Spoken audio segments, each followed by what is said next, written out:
wearing an AJ Styles T-shirt and half AJ Styles World WWE Championship and Spider-Man. It's a very unknown part of the Spider-Verse. Very, very funny. So all I have to say is the Infinity Gauntlet just itching for a fist.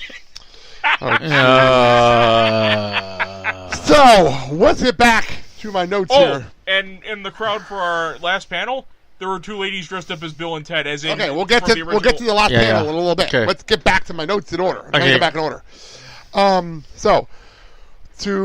more thing I wanted to plug was another person who I'm going to throw to someone I talked to. There was a guy holding up a sign that said, "Ask me about my comic." With a little arrow above him. So I'm like, I'll bite. And I brought the phone out and I recorded it. And it was Kyle Grainer from Unshaven Comics. So I'm just going to throw it to him and he'll explain what his comic's about. Okay. My name is Kyle Nepper from Unshaven Comics, and our book is called The Samurnauts. It's about a team of samurai astronauts led by an immortal kung fu monkey defending the Earth from zombie cyborg space pirates. The whole 4-issue series is collected into one trade paperback, 200 pages of story plus a ton of bonus content. Normally runs $25, but we're doing it at the show for $20. And if you buy it here from us in person, you'll get signed by the creators who worked on it. All right, now next up, the next panel was hosted by Brahmas Posehn, and who is he from Big Bang Theory? Yeah. And somebody would ask me, where is he in Big Bang Theory? He's the geologist that they always have fun with in that show. Yes. For years. He's friends with Farrah, with Amy, and with the gang, really, mostly Amy. Right. So he was hosting this panel, and who was the panel of?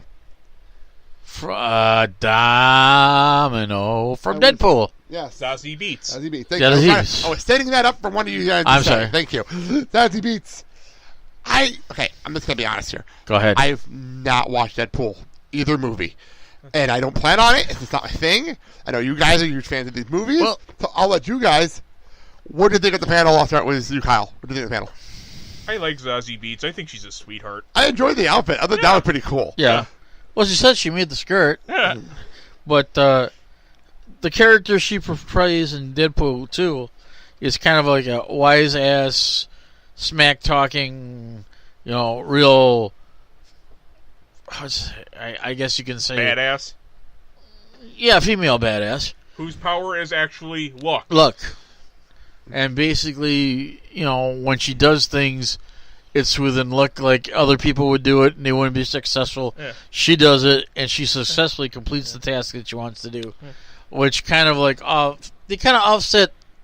Deadpool and her are kind of like a yin-yang, but they offset each other, if you kind of understand that. All right, let me throw to the panel audio, courtesy of Ace Universe. My name's Brian Posehn. How are you doing? You're probably like, hey, that's that guy from that one thing. Or that one or two things. Why is he interviewing this girl that we want to see? You're all here to see Zazie Beetz, right? Breakout star of Deadpool 2. Her and Rob Delaney's mustache stole that movie, in my opinion. But why am I doing this? I wrote Deadpool, a comic book. Anybody? Yeah.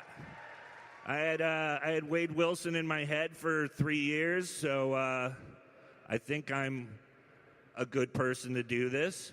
But I am an incredibly awkward comedian, and I'm not used to talking to pretty women other than my wife. And I don't do a lot of talking, I just do a lot of listening.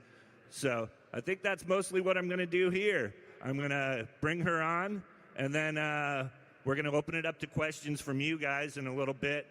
But first, I'll awkwardly riff with her, and then I'll do some prepared questions from people on the app. Sound good? I'm a stand-up comic, so I need audience participation, because if you just sit there looking at me, it'll get more and more awkward. I'll fill my pants with pee, and then security will have to take me out of here. So let's try to make this not awkward. Here she is, though, from the show Atlanta and Deadpool 2, Zazie Beetz. You guys give it up for her.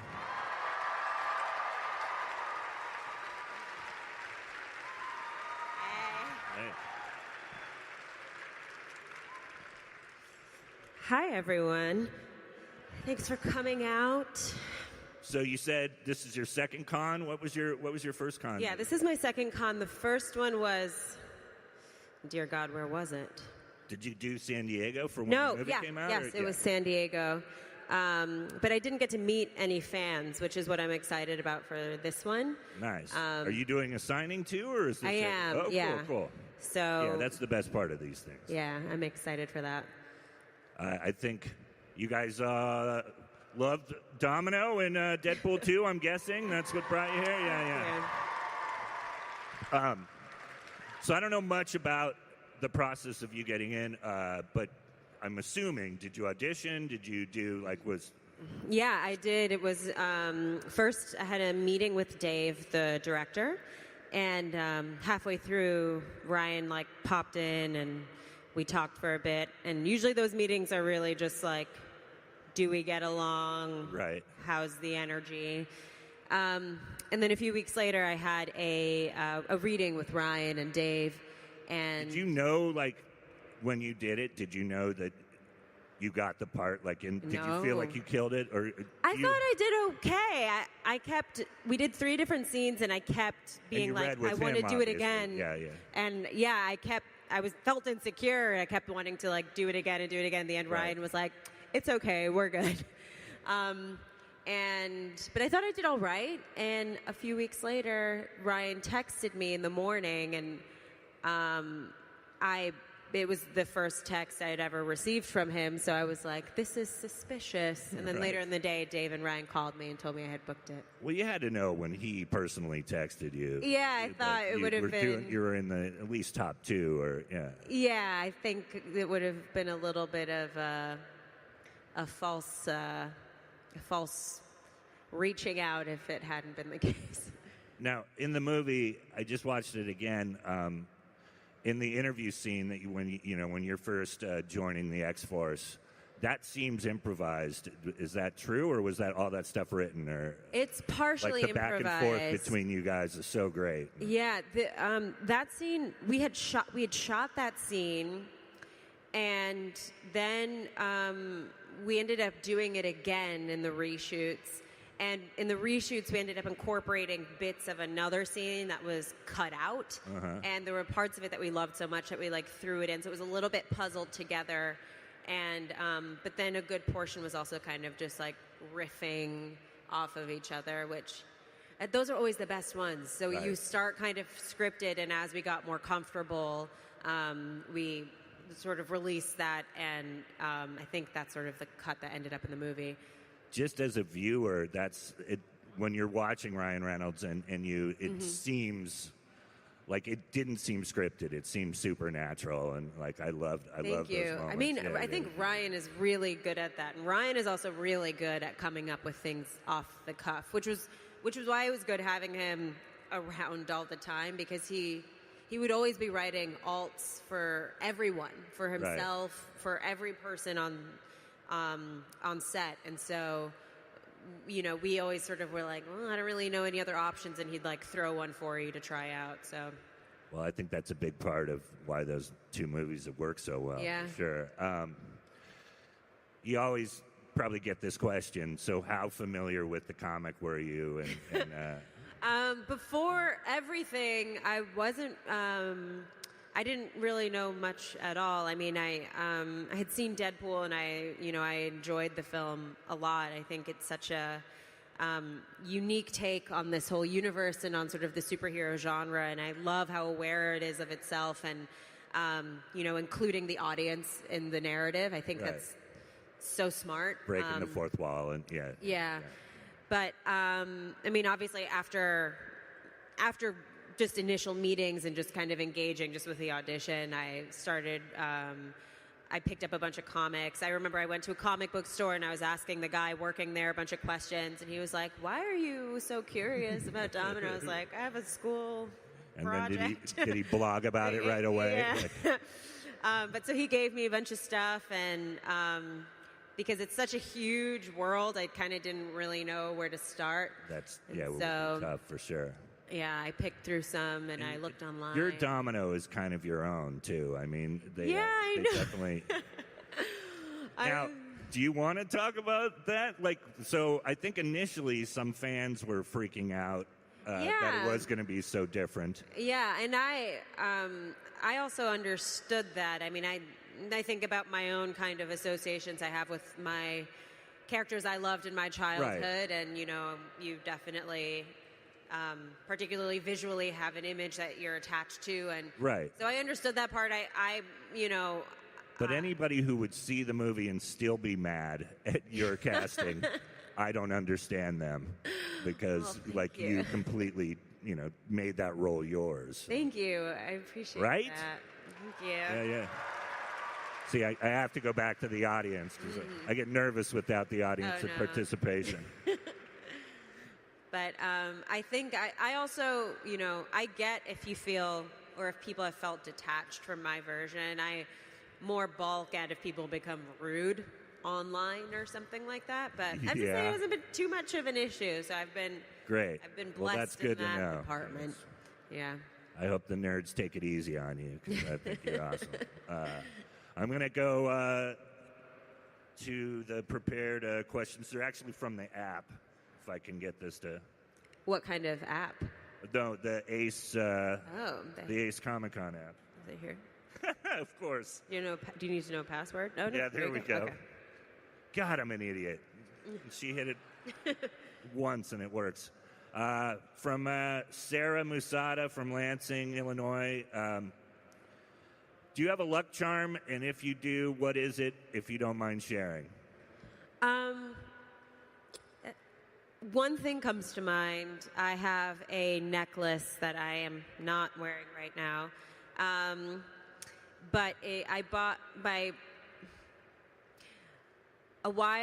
last year, I wrote my grandmother a really long letter about anxiety because she was having a hard time. And in response, she was like, I really want to get you something.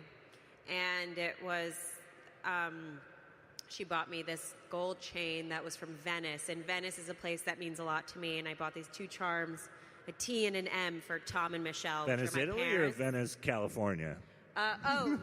Venice, Italy. The good one, the fancy one. Nice.